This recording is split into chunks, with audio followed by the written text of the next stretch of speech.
A short time ago, the U.S. military carried out massive precision strikes on the three key nuclear facilities in the Iranian regime: Fordow, Natanz, and Esfahan. Everybody heard those names for years as they built this horribly destructive enterprise. Our objective was the destruction of Iran's nuclear enrichment capacity and a stop to the nuclear threat posed by the world's #1 state sponsor of terror. Distinguished Minister, are the doors for negotiation still open? Still do not have exact information. Attacking a nuclear facility by itself is an unforgivable violation of international law. But something's happening here at home that is devastating for Donald Trump, which is MAGA folks, people who are aligned with Donald Trump, people who voted for him, people who support him in Congress, are turning on him, are criticizing his decision to strike Iran. Hey guys, welcome back to my channel and back to a brand new video. In today's video, we're going to be deep diving into what is happening right now in the world with Trump striking Iran's nuclear sites and the complete civil war happening right now in the MAGA movement. Is it justified? Is it going overboard? Is it just freedom of speech? Are we kind of destroying our own party and giving the left what they want? Let's talk about it.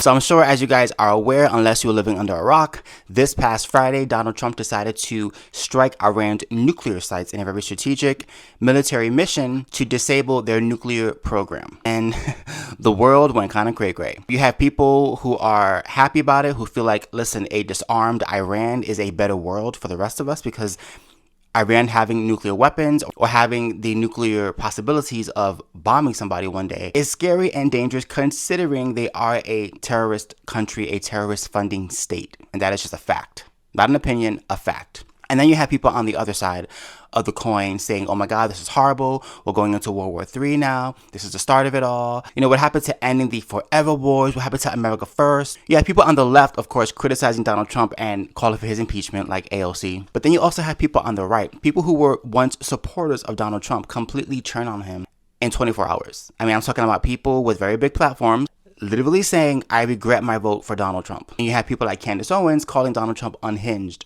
and going on rants about him on X. And it really begs the question, you know, are people going too far? Are we too emotional about this? I'm going to give you guys my perspective on where I stand, and then also an analysis of what's happening right now in the whole, you know, Twitter sphere or social media, where things tend to be a bit exaggerated.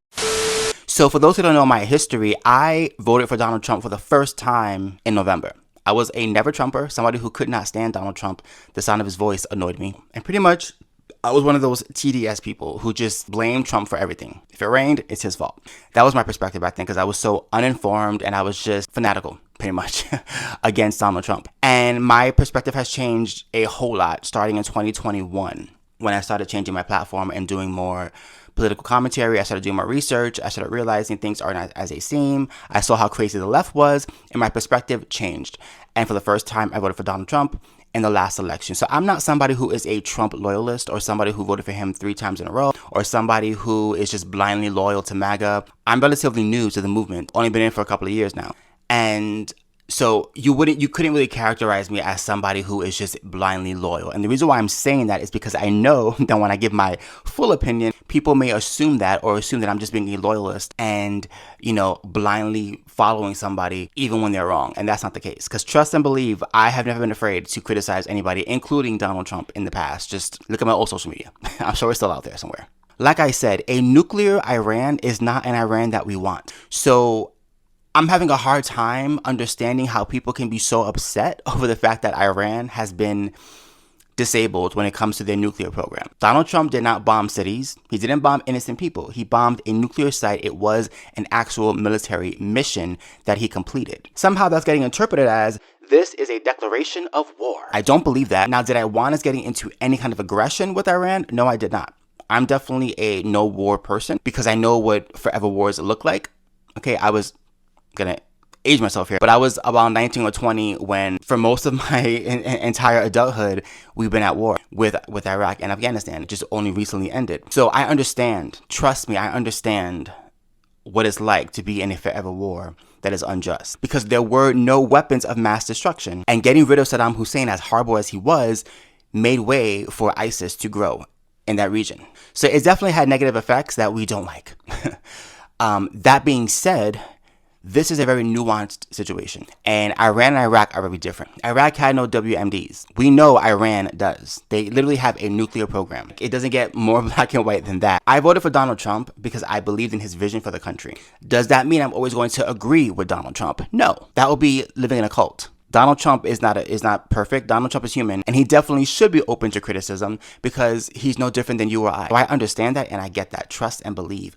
But I voted for him this past November because I believe in his vision for the country. I believe that he has the best interest of this country. So given that perspective and given that understanding, I can either turn on him and say, oh my God, what is he doing? I regret my vote. I should never voted for him. Turn on him in 2.5 seconds. Or I can say, wow, I don't fully understand why he did what he did, but he has intel that I don't have. He's running the country, which I'm not. He's under a type of stress that I will never understand because I don't live in the White House or the Oval Office. He does. So I can either trust that the man that I voted for is doing things in the best interest of the country, or I can believe that he is the worst thing for this country and turn on him completely and, do a complete 180 pretty much. And I'm choosing not to do that because, first of all, this situation just started like 5 minutes ago. And I think it's crazy to flip that fast on somebody because they made one decision that you didn't agree with. Kind of crazy. When you think about it in that way, it's kind of crazy. Now, I understand what he did is a big deal, right? He dropped bombs on a nation. I get it. But again, it's not black and white. It's nuanced. He did not drop bombs on citizens. He literally dropped bombs on a nuclear site. And by the way, if you noticed, Iran hasn't declared war on the U.S. and it's been 2 days. Why is that? All the leftist pundits and all the people who are, against Trump now on the right are claiming this is war, this is war, this is war. Well, in order for war to be declared, wouldn't the other nation have to declare it? Oh my God, you attacked us, we're not at war. We're gonna fight you now. Like, the ball is in Iran's court and they're not saying that. So if they're not saying that and it's been 3 days, something tells me that maybe, just maybe, Donald Trump is onto something. And maybe, just maybe, they may come to the table now. Because what Donald Trump was really showing them was, look at our abilities with our military. Look what we can do. We were able at night to destroy your entire nuclear program without you guys even knowing until we left. That's how good we are. And now you have no real defense. You have no air defense, clearly, because nobody stopped us when we were flying over your skies. And you're incapable of doing anything significant now because we destroyed your nuclear program. So you pretty much are walking around with one leg. Now, you may want to fight with one leg. That's on you. But if you were smart, you would come to the table now and have a discussion. And sometimes peace is created through conflict like this. That's all I'm saying. Could this go left? Could Donald Trump have missed the mark? Could this cause a greater conflict now with Iran? Could Iran decide to go to war with us? Those are all possibilities, absolutely. But let's not pretend that Donald Trump is the first person to ever strike Iran or strike the Middle East in conflict with Iran, because President Obama literally bombed Syria, Libya, Iraq, Somalia, and never once got congressional approval, by the way. Never once. And I don't recall people calling him a warmonger. I don't recall anybody calling for his impeachment. What Donald Trump did, in my opinion, was not a declaration of war. It was a military mission to bring Iran to the table because they weren't listening prior. They weren't. And now here we are. So my only point is, let's give it some time, right? I'm not going to jump off the ship and completely turn on Donald Trump and turn on his administration because he made one move that I'm questioning. And trust and believe, I have my questions as well. I'm not blindly loyal to anybody. I told you guys, I was never Trumper for a while, okay? So I'm not coming from the perspective of blindly loyal because I've never been blindly loyal to anybody. I, to this day, am a registered independent. I'm not Democrat, I'm not Republican. Sorry to break the news to you. So that's my perspective on the whole Iran situation. And the reason why I'm not turning on Donald Trump is because, to me, I want to give him time to actually play this out. And it's kind of troubling to me to see how fast people are switching up on him with big platforms because he made one move that you don't like. Now I want to talk about some of the influencers who, in my opinion, are making me raise an eyebrow because of their behavior. So there is a rift right now going on the right with influencers with very big platforms who have completely turned on Donald Trump completely, like a complete 180. You have people like Never Woke making tweets that I regret my vote. You have people retweeting Nick Fuentes and his, very negative perspective of Donald Trump. And these are people who once rocked with MAGA and Donald Trump who are completely like, I'm done. And this happened within 24 hours, by the way, 24 hours. You have Candace Owens, who's calling Donald Trump utterly deranged. These are very strong words that you can't take back. They're out there now. They're out there for everybody, for the ether to see. You have the Hodge twins, who I exposed yesterday in my shorts, who literally have been bashing Donald Trump nonstop on X, calling him a warmonger and completely upset with him, which is their right, but then got exposed because on their Facebook page, on the same day that they're bashing Trump, on Facebook, they're praising him and saying it was a successful mission. This is what strong leadership looks like. We're a safer country because Iran no longer has nuclear weapons. But on X, they're calling Donald Trump a warmonger and retweeting a whole lot of negative tweets about him and this conflict with Iran. So if that's not grifting, I don't know what is. And like I said in my shorts, you can rest assured that that I will always have the same consistent opinion no matter what the platform is. I'm not changing it up for anybody. I don't care. I stand on business. And if I change my mind, trust and believe, you'll know. I'm very transparent. And what I'm seeing from some of these influencers is they go where the wind blows, and it's very troubling. But what's even more troubling is waking up this morning and finding out that Iranian state television is propping up Candace Owens and Nick Fuentes. Don't believe me? Watch this. من به همه هشدار دادم که اگر تهران به قدرت برسد همین اتفاق میافتد و به همین دلیل به او رأی ندادم. با مخابره تصاویر آثار حملات You didn't believe me. Candace Owens and Nick Fuentes are getting promoted on Iranian state TV. Did you? That's in Farsi. And I'm telling you, that's legit. Yeah, the same government that murders innocent girls who just want freedom. And you saw Nick Fuentes, a popular Mexican-American LGBTQ influencer. They say America first in America. But in Farsi, it sounds like Iran first over there to me. So the big question, is their message American and their money is Iranian? Wait. You're telling me that the same influencers who are scared of Iran's next move aren't scared of getting nukes? You probably can't read what this says on Iranian state TV, can you? But I got you. It's quoting and promoting Candace Owens and Nick Fuentes. You cannot make this up. And ask yourself, why are two so-called America First influencers coming up as heroes on Iranian state media's propaganda machine? And what about Tucker Carlson? 1 minute, he's anti-Iranian government. Next minute, I think Iran deserves to be annihilated. I think they're lunatics. I think they're evil.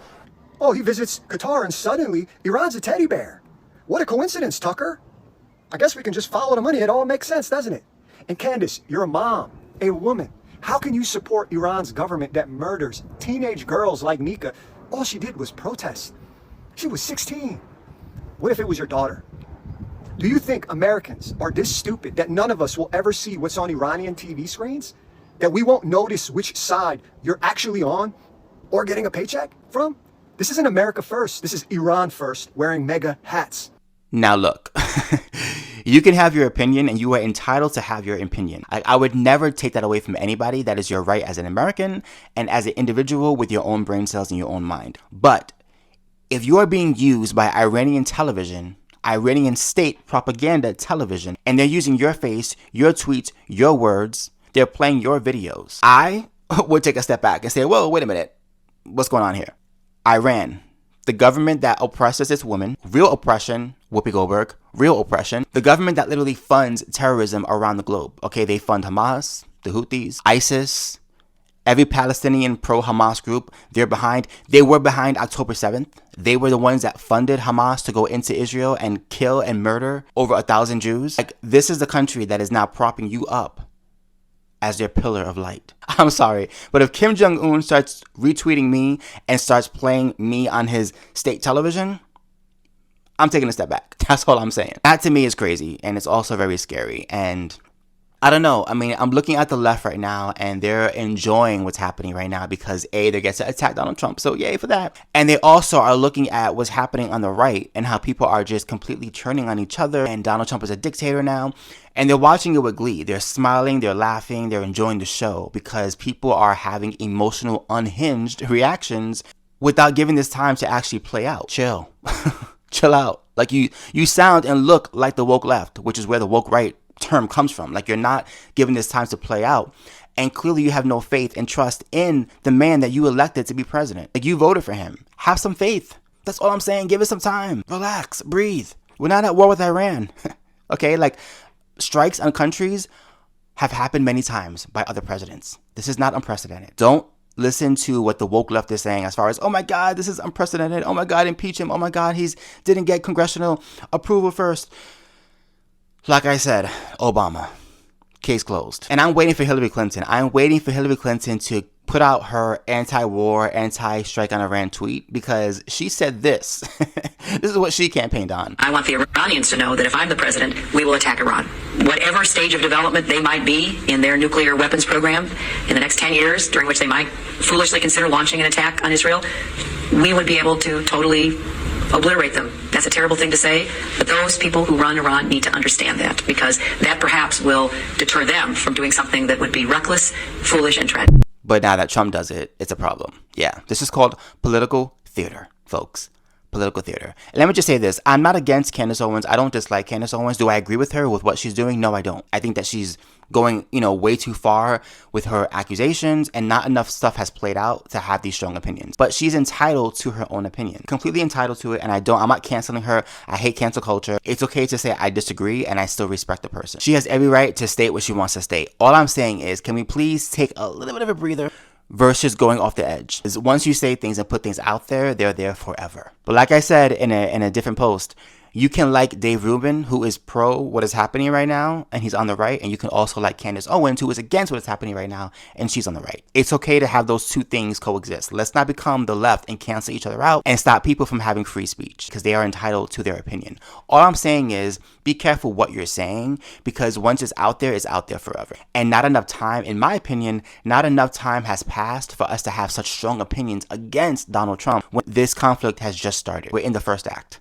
The first chapter, the first page. Give us some time. Have some faith. And if he's wrong, and if things topple over, I'll be the first one to say, he's wrong, he messed up. But we have no proof yet. It just started. That's all I'm saying. Let me know in the comments down below what you think of this video. Where do you stand on this conflict? Are you pro us striking Iran and stopping their nuclear program from happening? I am. Or are you against it? Do you feel like this is an aggression? This is too aggressive, and you're afraid of where this may lead? What are your thoughts? Let me know down below. Please be respectful. That's all I ask. If you enjoy my content, please do not forget to like, comment, and subscribe. Don't forget to hit my notification bell so you know when I post a brand new video. Until next time, peace.